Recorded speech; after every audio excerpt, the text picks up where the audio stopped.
गुजारिश करता हूँ, हालांकि ये उनका मकाम नहीं है, लेकिन कुछ शोरा के साथ ये मजबूरी है कि उन्हें काफ़ी दूर जाना है, तो ज़ेब हसनी साहब से मैं बहुत ही अदब के साथ इस वक्त गुजारिश कर रहा हूँ।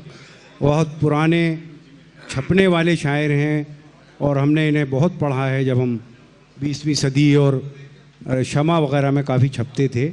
जनाब ज़ेब हसनी साहब। मतलब पेश कर रहा हूँ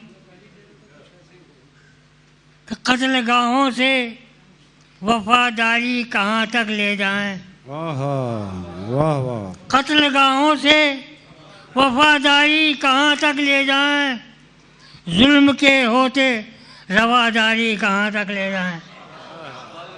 जुल्म के होते रवादारी कहाँ तक ले जाएं, और से जगह किस तरह तोड़ दें एहसास के मारों का तिलिस्म। किस तरह तोड़ दें एहसास के मारों का तिलिस्म। मुंतशिर दर्द की खुददारी कहाँ तक ले जाएं। मुंतशिर दर्द की खुददारी कहाँ तक ले जाएं, और से जगह कि भूख और प्यास की यलगार खुदा खैर करे।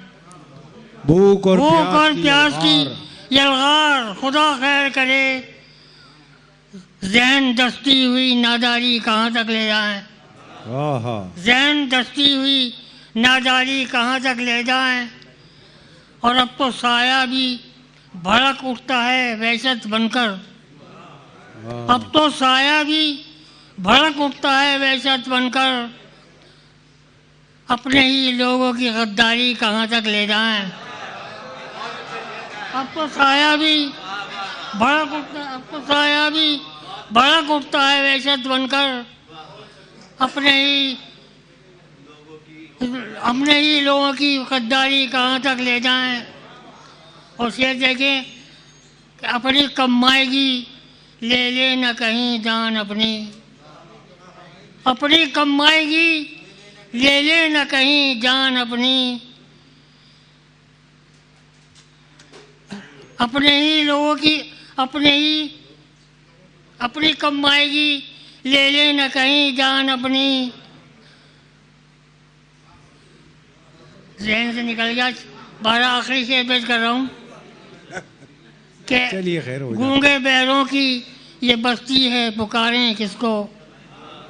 गूंगे बैरों की ये बस्ती है पुकारें किसको।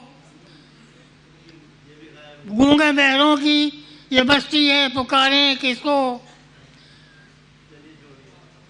कुछ दो शेर और किसी गज़ल के सुना दी। बहरहाल मैं बोल रहा हूँ, उसको बोल रहा।